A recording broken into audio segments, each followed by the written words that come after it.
What is up, guys? I am back, and I am doing another PlayStation All-Stars video. And now this one, as you could probably guess by the title, is a little more theoretical. It's wishful thinking. I like to do a lot of that, if you can't tell. But imagine amazing, beautiful games. Something I imagine all the time. And one of those things would be a PlayStation All-Stars 2 Battle Royale game. Now, hear me out. Don't just click dislike or whatever you want to do. Hear me out on this idea, because I have some awesome ideas that maybe you can agree with, maybe you'd like to tweak, maybe you think it's really stupid, and let me know in the comments. But first of all, the first game had the tagline, Battle Royale.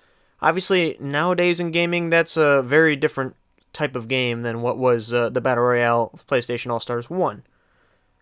So, going with that idea, what if PlayStation All-Stars 2 was a Battle Royale game? So here are some of the ideas I had. Here's some of the things that I think would make this game absolutely awesome, and maybe you'd agree. So first of all, majority of PlayStation exclusives are third-person action games or first-person shooters. We'll take third-person action games such as Crash, Spyro, Jak and Daxter, Ratchet and Clank, Sly Cooper, Infamous, Horizon Zero Dawn. I mean, I could go on for quite a while. Now, first-person shooters, we also have Killzone, and mainly Killzone. The other third-person shooter games, though, we do have Uncharted, The Last of Us. Again, technically Horizon Zero Dawn fits in there too, but we have a lot of third-person or first-person action/shooter games. Now, let's take that concept and apply it to a Battle Royale game. Now, this game's going to have to be a little bit different because right now, Fortnite and PUBG and H1Z1, they're mainly shooters. It's specifically shooters, so we're going to have to do some tweaking on this game. So there's going to have to be a balance of long-range and close-range combat. Now it's going to have to include a little more tanky characters, so the close-quarters characters are going to have a little bit more health. They're going to have to be able to do a little bit more damage. They're going to have to be possibly harder targets, but they're going to have to be able to get up close and do a lot of damage. So let's talk about some of the close-quarters characters. Let's take God of War, for example. Primarily close quarters, you got the chains. In the new one, we have the axe. We have all kinds of awesome stuff. Have to be close quarters. Crash and Spyro, obviously, they both have alternatives that could give them some long-range options, but they're mainly close quarters, and same thing with Sly Cooper. He's going to be sneaking, he's going to be up close, he's going to be doing damage, very close quarters. Now, we'll talk about some of the more shooter-based characters. And these are obvious. We're going to talk about Killzone, Uncharted, The Last of Us. These are clearly games based around shooting mechanics, and these characters are going to be much better at long-range gunfights. That's just what they do, and that's what would make them awesome characters in this type of game. And then we have the in-between. So Horizon Zero Dawn, I honestly don't know the main character. I haven't played the game yet. But she has a good mixture of both close and long-range character options. Jak and Daxter is the same way. There's some platforming, like combat-based elements, and then he also has guns. Not as many as, for example, Uncharted or Killzone, but he does have options of guns. And same thing with Ratchet and Clank. Ratchet and Clank leans a little more towards the long range as opposed to the close range, but there is a mixture there. And also, Infamous is really in the middle there because some stuff's obviously long range, some stuff is obviously close range. So you have a really good mixture of close to long range combat and the in-between, people that can kind of fit that middle ground. So, obviously, now we have to talk about, what about weapon pickups? I mean, that doesn't make sense for some of these characters that they would pick up. Spyro won't be picking up a gun. So maybe instead of weapon pickups, there will obviously be health pickups. I mean, that's, without a doubt in my mind, there's going to be some sort of health system, similar to how we have in other games, whether they're bandages or just items that, you just click it and you use it, or it takes some time and you use it and you get health. Whatever, you don't really need an animation for it. But in terms of weapon items, maybe instead of weapons, you have abilities. So, for example, say there are 10 different types of pickups that are ability-based. And when you get those, it unlocks a specific ability for whatever character you're playing as. So, for example, I'll say Jak and Daxter. When you spawn in, you have the base punch and the spin, and you have the standard, the yellow rifle. But you have different weapon pickups that give you different options. So maybe different combat options. Maybe, the heavy weapons would be changing into Dark Jak or Light Jak. Maybe, for example, those weapon pickups aren't always weapons. They're, utilities. So whether that's your hoverboard, whether that's, Light Jak being able to fly, maybe it's, a variety of things. Well, let's take Spyro next. Spyro in Spyro 2 and 3 unlocked various abilities over the course of the game.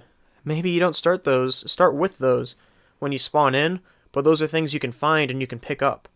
And the same thing with God of War. You get different abilities, you get different little boosts. I mean, there's a variety of things.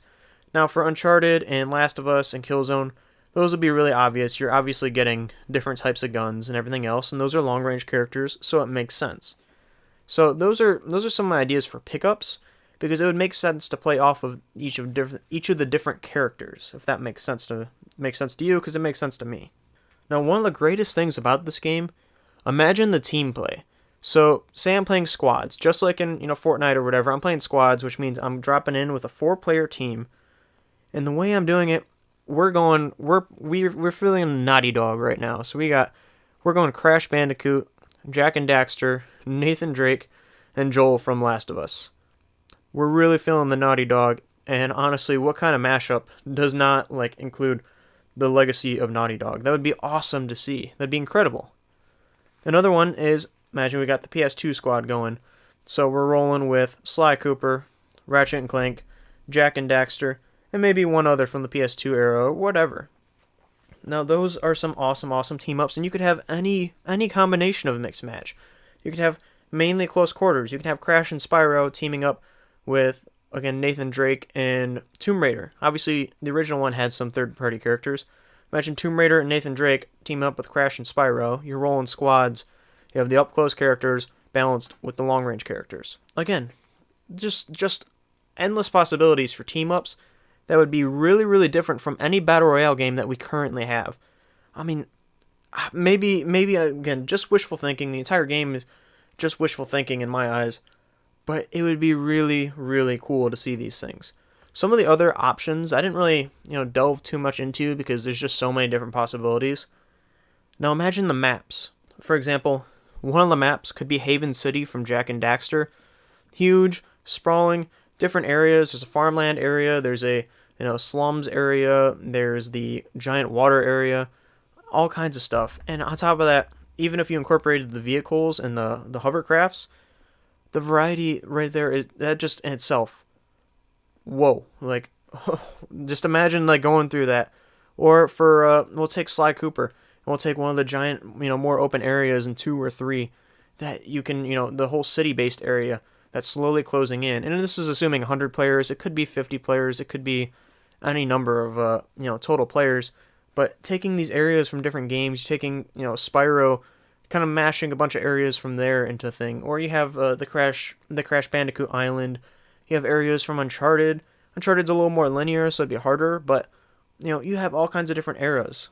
Now, of course, the unlockables for this game is going to be, one, a lot of very much fan service based things. So again, let's take from Smash and the original PlayStation All-Stars, and you get this trophy system where you unlock, all these different nods to the history of PlayStation. Absolutely keep that. There's no reason to get rid of that. All these different challenges and all this cool little stuff. Obviously, it's a lot harder to incorporate a story, but it would be really cool. Now, the other part is, obviously, you're going to unlock cosmetics. I mean, imagine being able to go as different renditions of Crash. You have original, more pixelated look. You have, I guess, PlayStation 2 era. You're going with, let's see here, the Mind Over Mutant. You're going with the new modern 4K, whatever you want to call it, version. Same thing with Spyro. You can get the Legend of Spyro skin. You can get the original Spyro skin. Maybe you get the updated one, the current one. Now, looking for Uncharted, for example. There's different versions of the character throughout the games. What else? You got Jak and Daxter. You could have young Jak. You could have old Jak. You can, maybe do some variations. Same thing with basically all the characters. All the cosmetics would be incredible. And imagine some mixed matches. You throw some of Jak and Daxter stuff into, we'll say Ratchet and Clank. I don't know. I'm just shooting off the head here. What kind of mix-ups could we possibly see?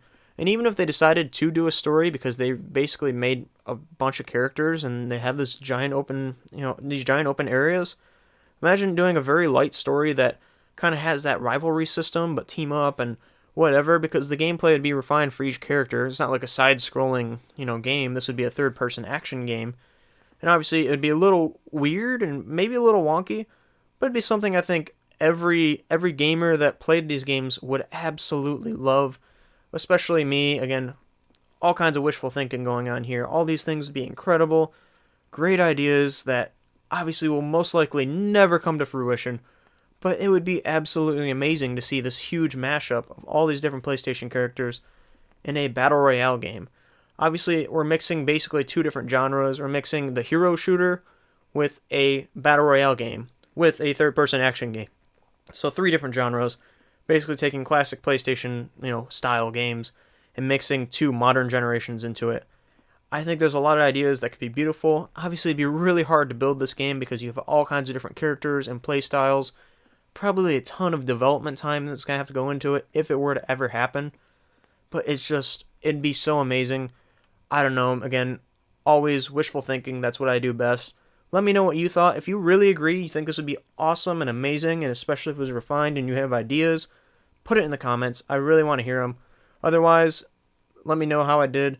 Check back to STG, cover all kinds of different games and wishful ideas and whatever. I love covering all kinds of games, Halo specifically. Check back soon. I'll see you guys in the game.